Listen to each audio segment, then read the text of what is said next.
Vou passar de imediato a palavra à Joana Cortinhas e vamos para o impacto do fator forma no desempenho energético dos edifícios.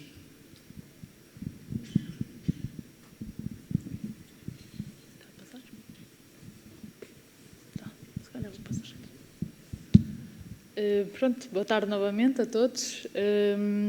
Agora vou apresentar um projeto um pouco diferente do que apresentei ainda há pouco, que foi um projeto de investigação que eu realizei no âmbito da minha tese de mestrado, orientada pela professora Clara Val, e que fala do impacto do fator de forma no desempenho energético dos edifícios.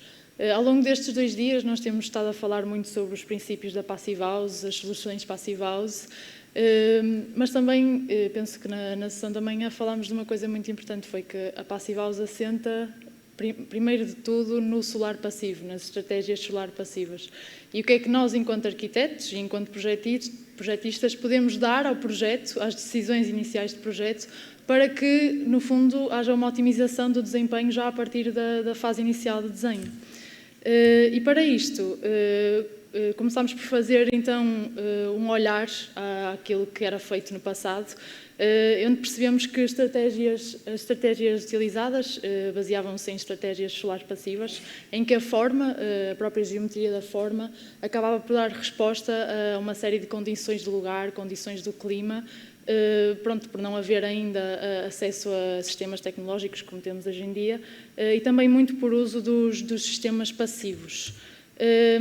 Ao contrário, analisando então o momento presente em que vivemos, vemos que os sistemas ativos tomaram uma preponderância muito grande naquilo que toca a resolver questões de conforto térmico no interior dos edifícios.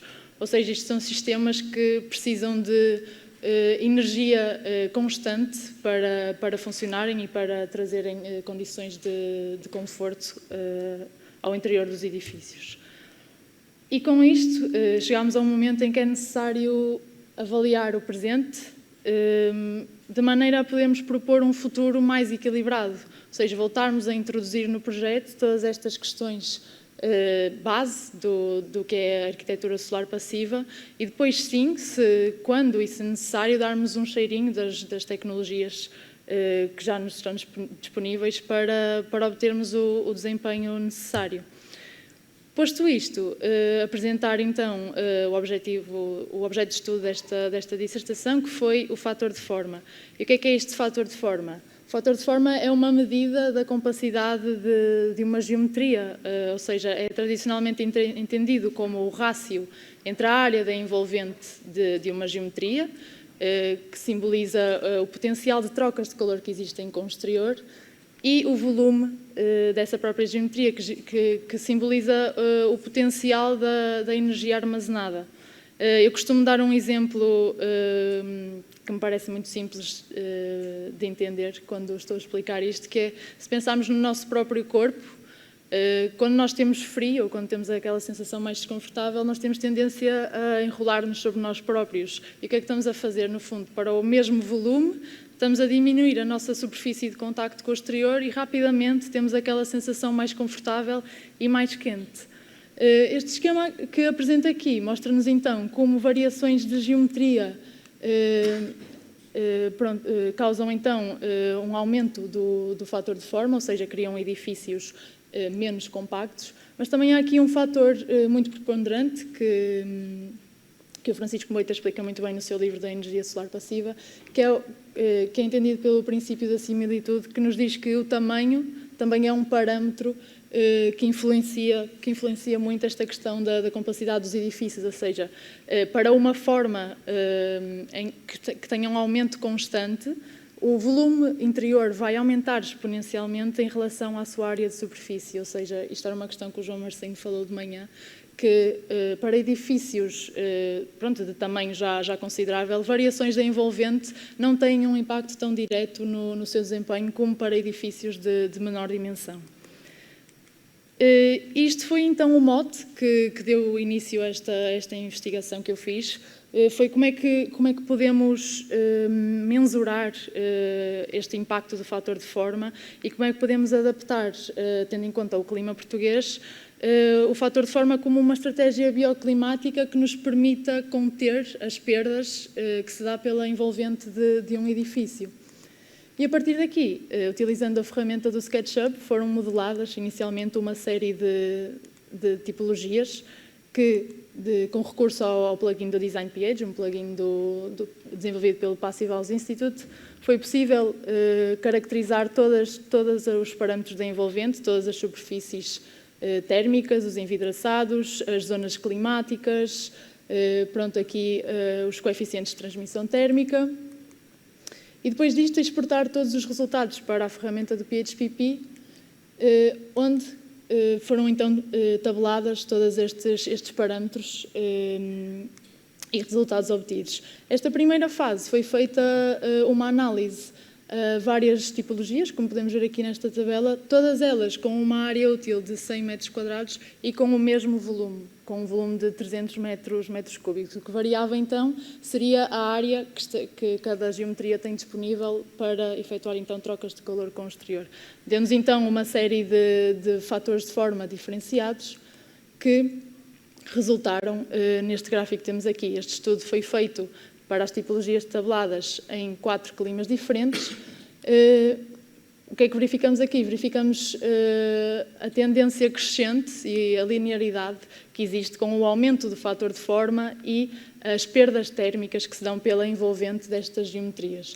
Só para termos aqui um exemplo, se selecionarmos aqui 2 tipologias que correspondem uma a uma forma mais compacta e outra a uma forma que tenta exemplificar aquilo que será a casa-pátio, vemos que apenas, isto uma análise muito abstrata, obviamente, apenas uma variação da geometria da forma proporciona 40% mais de perdas de calor com o exterior. Okay? Apenas variando a forma destas tipologias. Outra coisa também que podemos verificar é que, de acordo com os diferentes climas, quando estamos a analisar um clima mais rigoroso, como é o caso de Bragança, o fator de forma tem ainda mais impacto, ou seja, as perdas são ainda maiores relativamente a uma tipologia com um fator de forma mais elevado. Posto isto, passamos para uma segunda fase da nossa investigação, que em conjunto com a HomeGrid, que disponibilizou toda a informação necessária e todos os casos de estudo necessária, foram analisados também uma série de projetos de conceção ou de consultoria por parte da HomeGrid, em que tentámos então perceber em projetos reais como é que se comporta então o fator de forma relativamente às necessidades de energia para aquecimento. Isto foi uma folha que nós criámos no PHPP, que temos utilizado em todos os projetos a partir de agora. A nossa ideia é criar uma base de dados e ir aumentando este conhecimento. Temos ali então a área útil de cada projeto, a área de envolvente, o volume, e depois comparamos então o fator de forma obtido com as necessidades de energia para aquecimento. Passando então a mostrar este gráfico inicial, o que é que temos aqui? As várias tipologias que foram estudadas. Podemos identificar rapidamente 2 picos aqui a meio do gráfico. Eu não sei se este laser está a funcionar. Tá. Podemos identificar rapidamente 2 picos que foram caracterizados como projetos excepcionais, pelo que analisámos então o gráfico sem a presença deles para termos uma ideia de como será então esta curva de tendência. Uma coisa que podemos verificar logo à partida é então ali o limite do fator de forma de valor de 1, ou seja, que são todos os casos de estudo com fator de forma inferior a 1 são então casos em que o volume é superior à área da envolvente. E como podemos ver, eles registram então um patamar bem inferior de necessidades de energia do que os restantes casos de estudo. Pronto, verificamos então a tendência crescente na mesma, relativamente ao aumento do fator de forma e ao aumento também das necessidades de energia para aquecimento, e vamos então focar em alguns exemplos que podemos retirar desta análise.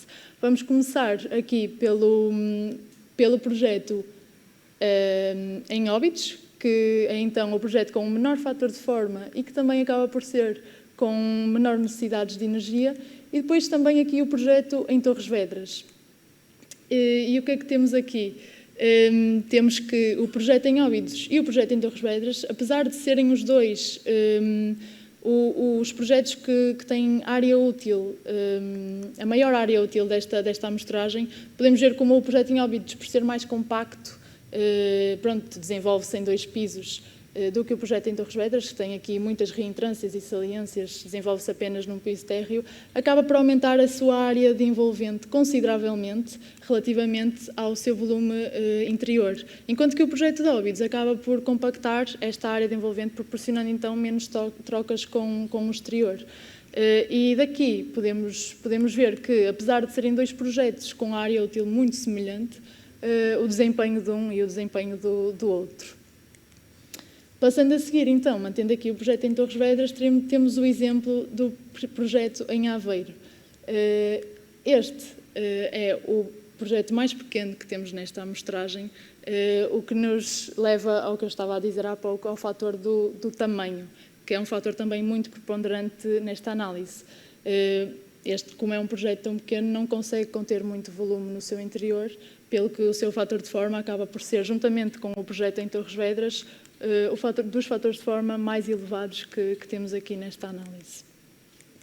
Avançando depois para 2 casos que foram, no fundo, o problema de projeto que deu o mote para toda esta investigação.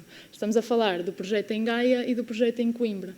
Ora, o que é que aconteceu aqui? O projeto em Gaia é anterior ao projeto em Coimbra e eles tinham um programa muito parecido, os 2. Sendo que o projeto em Coimbra partiu da base do projeto de Gaia. Ora, o que é que aconteceu? À medida que o projeto se foi desenvolvendo, muito por vontade dos clientes, foram acrescentadas, como vemos aqui, este volume saliente da caixa de escadas, aqui uma série de palas, o volume da entrada que acaba por se prolongar por toda a fachada, a própria cobertura mais inclinada, para manter a imagem estética que os clientes queriam dar à sua casa, acabou por aumentar a área de envolvente exterior consideravelmente e acaba por... estamos então a falar de um fator de forma bem mais elevado, o que nos resultados finais podemos ver aqui algumas diferenças consideráveis. Depois de passar então, só para terminar, avaliar aqui então os nossos casos que foram considerados excepcionais. Isto porquê? Se avaliarmos aqui o projeto em Oeiras e o projeto nas Caldas da Rainha, o que é que vemos?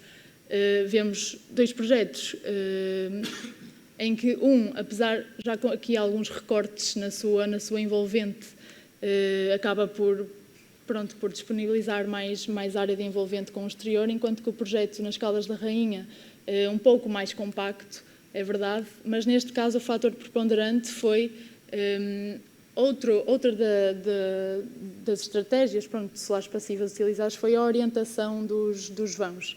O que é que acabou por acontecer? O projeto em Oeiras, fruto desta grande fachada envidraçada a norte, acaba por ter um balanço energético muito negativo no balanço das janelas, enquanto que o projeto nas Caldas da Rainha acabou por intensificar esta estratégia, voltando praticamente todos os seus envidraçados a sul, obtendo então um balanço energético muito positivo e muito superior ao projeto em Oeiras. E isto toca-nos aqui num ponto muito fulcral, que é um projeto é conseguido com um conjunto de estratégias, ok? E têm que ser todas otimizadas e pensadas como um todo. Ou seja, eu posso estar a trabalhar na questão da otimização da forma, mas tenho que ter em mente também todas as outras questões que são a base para um desempenho energético mais favorável. E isto tudo começa nas decisões de projeto. Isto tudo para dizer que, como vimos, há uma relação linear entre o aumento do fator de forma e o aumento das perdas que se dão pela envolvente de um edifício, e que o impacto deste fator de forma é tanto maior quanto mais rígido for o clima, como vimos aqui no caso de Bragança. E nos casos de estudos abordados, verificou-se também esta tendência crescente do aumento das necessidades de energia para aquecimento, em função do fator de forma. Isto, claro, que tratando de projetos reais e exemplos reais, há então estas variáveis que impactam o resultado, que têm a ver com a própria implantação do edifício, a orientação dos envidraçados, a própria área dos envidraçados, a maneira como é definida toda a envolvente opaca, os coeficientes de transmissão térmica.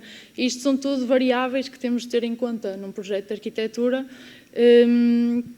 de modo, então, a voltarmos a dar ao projeto esta capacidade de resposta e não basearmos apenas em estarmos a incorporar no edifício uma série de sistemas que consomem energia constantemente para resolver os problemas que nós não conseguimos resolver nesta fase inicial de projeto. E pronto, fica então aqui o apelo de voltarmos a dar ao projeto esta capacidade de resposta que ele teve e que ele deveria continuar a ter. Muito obrigado, Joana. Obrigada.